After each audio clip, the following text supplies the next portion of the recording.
ഹബീബായ നബി തങ്ങൾ പറഞ്ഞ കാര്യങ്ങൾ അനുസരിച്ച് ജീവിക്കണം. ചെറുപ്പക്കാരെ, നിസ്കാരം ഖളാഅാകരുത്, കള്ളുകുടി ചിന്തിക്കരുത്, വ്യഭിചാരം ആലോചിച്ചു പോലും പോകരുത്, മൊബൈലിലുള്ള വൃത്തികെട്ട ക്ലിപ്പുകൾ മുഴുവനും ഒഴിവാക്കണം. ഫേസ്ബുക്ക് എന്ന ഫിത്നയുടെ ബുക്കിൽ അടിമയായി പോകരുത്. എല്ലാ രഹസ്യങ്ങളും ചോർത്തിയിട്ട് കൊടുക്കുന്ന ബുക്കാണ്. ഒരുത്തനറിയാതെ അവനെവിടെയോ നിൽക്കുന്ന ഫോട്ടോ എടുത്ത് ഫേസ്ബുക്കിലിട്ടാൽ അത് ഹറാമാണ്.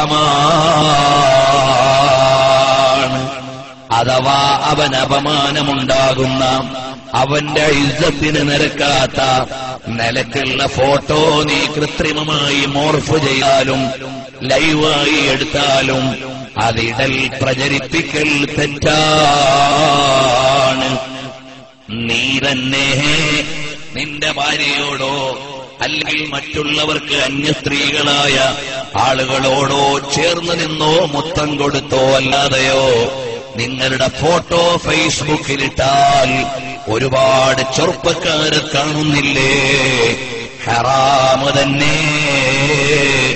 ഒരു വീട്ടിലേക്ക് കടക്കുന്ന നേരത്തിൽ വീട്ടുകാരന്റെ സമ്മതമില്ലാതെ കടക്കാൻ പാടില്ല എന്ന് പറഞ്ഞ മതമല്ലേ ഇസ്ലാം. ഫേസ്ബുക്ക് വരുമ്പോ അതെല്ലാം പോയോ മോനെ? ആരാന്റെ സ്വകാര്യതകൾ മുഴുവനും നിനക്ക് അടിച്ചു മാറ്റാനാണോടാ? വീട്ടുകാരന്റെ അടുക്കൽ സമ്മതമില്ലാതെ വീട്ടിൽ കടന്നുകൂടാ. ഒരു വീട്ടിൽ ചെന്ന് ബെല്ലടിച്ചിട്ട് നീ ആ കവാടത്തിനു നേരെ നിൽക്കരുത്. നീ അല്പം ഇടത്തോട്ടോ വലത്തോട്ടോ മാറി നിൽക്കണം. കാരണം സ്ത്രീകൾ വീട്ടിൽ ചിലപ്പോൾ തലമറച്ചു നിന്നുകൊള്ളണമെന്നില്ല. അവര് അടുക്കളയിൽ നിൽക്കുന്ന വേഷമായിരിക്കും. അന്യപുരുഷന്മാരവരുടെ വീട്ടിൽ ഉണ്ടാകണമെന്നില്ല. അതുകൊണ്ട് തന്നെ അവര് വീട്ടുപണിയിൽ അശ്രദ്ധമായി നിൽക്കുന്ന സമയം നീ ബെല്ലടിച്ചിട്ട് വാതിലിനു നേരെ നിൽക്കരുത്. നീ അല്പമൊന്ന് മാറി നിൽക്കണം. അപ്പോൾ അവർ വന്ന് ഒളിഞ്ഞു മെല്ലെ തലയിട്ട് സൈഡിലേക്ക് നോക്കും. അന്യയാളാണെന്ന് കണ്ടാൽ അവർ അതാ വേണ്ട പോലെ മറപാലിക്കും. നീ അല്ലാതെ തുറക്കുമ്പോ അങ്ങ് അടുക്കള വരെ കാണുന്ന രൂപത്തിൽ നിൽക്കാൻ പാടില്ല. ഇതല്ലേ ഇസ്ലാം പഠിപ്പിച്ച ആദാബുകൾ, അതല്ലേ ഇസ്ലാം പഠിപ്പിച്ച ചിട്ടകൾ. അയൽവാസിയുടെ വീട്ടിലാണെങ്കിലും നീ നേരെ കയറിയങ്ങ് ചെല്ലരുത്. ബെല്ലടിച്ച് സമ്മതം വാങ്ങണം. സലാം പറയേണ്ടവരോട് സലാം പറയണം.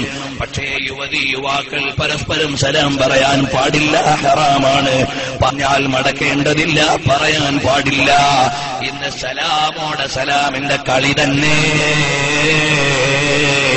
അങ്ങോട്ടിറങ്ങിയ സലാം, ഇങ്ങോട്ടിറങ്ങിയ സലാം, വിളിച്ച സലാം, പറഞ്ഞ സലാം. യുവതികളെ, യുവാക്കളെ, പരസ്പരം സലാമില്ല.